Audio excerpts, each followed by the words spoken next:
Hello, good morning, good evening, good afternoon. Actually, good evening, good afternoon, good morning from lowest to the highest. Today is another day. It's actually it's Thursday, and my day has been very slow recently. Today, I woke up in the morning at the same time, very early. Let me close my window here because I don't like you guys seeing my bedroom. Another video that I'm making now in the closet, but yeah, I woke up earlier, took shower, catch the bus. It was raining, but not too bad. Catch the bus and was able to make it out to school on time. And hit the gym, did some homework, some writings, attended the class, Adobe creative class, and there was something that I talk about today, which is the economics behind the ethics. We discussed about ethics in my Adobe class. So I'm not going to talk about the economics because I already been speaking about my analysis today, or just writing. Today I had an assignment which I spoke about yesterday, which is about wages versus education versus experience. So it's already done. I wrote up a report. It's already published. So, but today's video is going to be talking about the ethics behind the Adobe Creative Cloud. So if you, I think you have probably seen some videos on internet, the fake video, fake deep fake cloned photos, right? And the people believe in those things, and this is the reason why I took Adobe. As somebody who's doing economics, I realized that you can only give much of information, and you can be smart, you can be a software engineer, you can be I don't know, an AI developer, you can have knowledge in math, a doctor, but if you don't really understand how technology is being misused to represent the things that people used to believe in, it's very easy to A, fall into that category of being confused, or B, being misrepresented, right? So people who do misrepresent things or spread misinformation, they use these tools like Adobe. So Adobe is catching up, and from what I'm running, the class that I'm taking right now is, it discusses about the ethics, how to create ethic behind these fake photos and fake videos. And it kind of, I didn't have much time because I was writing the report for the econometrics class, but I'm just interested in learning on how can we tackle ethics when you post something on internet, because what I've run in this class is that when you are using these tools, Adobe Cloud, Adobe Photoshop, and you take a picture, let's say Washington DC, and then you put, let's say, Donald Trump's picture in DC, then behind him you show the fire. You may think maybe it's funny, maybe it's cool, but someone else who lives in a different country could see the video and think, oh my god, Trump is banning Washington DC, or what's happening in DC. Misrepresentations, misinformations is a big problem with technology, and a lot of people are not ready to tackle these problems. And as somebody who's doing economics, we have seen a lot of misrepresentations in terms of the report on unemployment rate, the report on interest rate, the report on stock market, the report and so many other things, a lot of things. And military exaggerations, we see those videos on YouTube where people exaggerate on military, like Russia is stronger than the US, or China is gonna fight with Taiwan. Like those videos, those people behind the scene, maybe they do these things thinking, okay, this is cool, but they don't really think about the ethics. And as somebody who is interested in, someday getting a job, maybe work in a company, making money, an accountant, a software engineer, somebody, because I have a lot of skills I can use in a company. I'm gonna be doing writing like this coming week, this month. I have a newsletter coming up with my colleagues at the university. We're gonna be publishing about conditional and unconditional cash transfer, which is part of welfare system, universal income. And my writing is gonna be focusing more on AI and how AI is affecting job market, and whether we should, instead of try to fight against the AI, maybe we can use universal income idea, then compensate people who are being laid off by AI, then give them cash, right? Unconditional cash transfer. And this idea, sounds like it sounds like a good idea. First of all, it sounds great, but there is a lot of misinformation out there. Maybe the AI is not as bad as we think. Maybe there is a hype behind it, including the misuse of AI.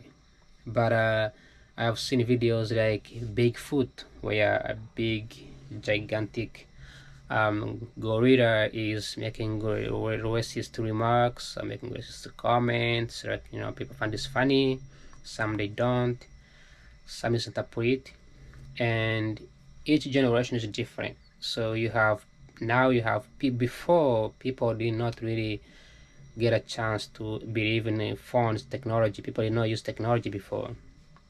People were only focusing on radios and televisions, but now people are more involved, like both the young, the middle age, and the older generations. They both have access to phones, and both these groups don't have the same access to knowledge or the critical thinking skills which we need right now, or the common sense thing that we need right now, to differentiate between what's fake, what's real, what's not real, what's jokes, what's not a joke. So those things are key and crucial. So the economic impact of fake news, the economic impact of deep fake, and the use of AI to pass on ideas and propaganda is critical. It's critical and can easily influence, politics, decision makers, as well as consumer, which is the key to economics. Now, the reason why I'm worried about it is because even though I have skills in the AI that can totally fine, we have people here, here in Washington D.C. You have people who are very older, like people spend 20, 30 years in their career. They did everything manually, but to catch up with other countries like China and many other nations that are catching up and competing with the United States, we need to ensure that we are adapting technology in the government. So you have these technologies rolling up to the government, and the government employees are using this technology, but they don't really quickly adapt. They don't really know, and it's concerning. It's concerning because you have people who are attorneys, responsible for like freedom of speech, but they have no idea how Adobe AI probably works. You have people who studied maybe, I don't know, political science or election results, and they have no clue what's happening behind the scene. This lack of knowledge, this lack of ideas, lack of understanding the trends and developments is a key to is very concerning to younger generations like me, younger generations that is out there. Banks is a key to technology, is a key to agencies like FBI that would conduct crimes, or whether it's crimes on internet, financial crimes, or if it's a real crime. The political influences, right? And all of these things are key and crucial. So today, all we did was spend time doing those little things, creating the policies in Adobe, understanding the rules, and it was very hard. I did not try, but people who tried it in my group, they say it was very hard. It was hard to craft those policies. It was hard to come up with, that's how changing it was. But why is it changing though? Maybe it's because we don't know. We can't really understand people's thinking. Can't understand people how people process information. You know, I just don't understand how people believe in fake stuff. Like there's a jokes on internet where Trump mentioned that he's going to, I guess, lower drug prices from 80% to 100% to 500%, then 1000%. And no, now this probably was a joke, but people took it seriously. You cannot lower drug prices past 100%. That means it's free. And once you pass that, then you're gonna be paying people some money, right? Give them a refund. So this also meant that he's gonna bankrupt insurance. So people who don't like insurance companies probably were like, yeah, this is a good idea, he's gonna do it. People believe in him, but in reality, maybe he was joking, maybe he was making fun, maybe he was trying to exaggerate on things. But the key to lack of common sense, key to lack of understanding things and misinformation is a problem that we have in the United States. Other countries don't have this problem, especially in like in Africa, and that's because there is a limitations on how much knowledge they can get. They are not being sanctioned, they are not being restricted, but they are only limited by the amount of resources. They don't have electricity, they don't have Wi-Fi, they don't have phones, so they don't get to see this messy craziness. But also they don't get to, despite the bad things about AI, despite the negative things about AI, it has a good positive things, has a lot of positive things. And in fact, if it wasn't good, NVIDIA, one of the biggest microchip manufacturer here in the United States, wouldn't have invested $100 billion in the OpenAI, which it did for this past week. They had an agreement for $100 billion in investments. So it is being a good thing. It is fantastic, and I think it's going to be implemented in every single day in our daily lives. But how do we avoid the bad actors? How do we ensure that these tools are being used for good reason, not for bad reasons? So that's what I did today. I think there was no much to do. There was no except the homework. I did not read any research again. I did not apply for any job which I need to apply. I saw some jobs now they are opening up, so that's a positive thing. So yeah, and then I came home. My professor finished the class earlier, so I was able to come home on time, catch the bus. I did not miss the bus like yesterday, and I was able to make it here in time. That's why I met, but still it was already dark.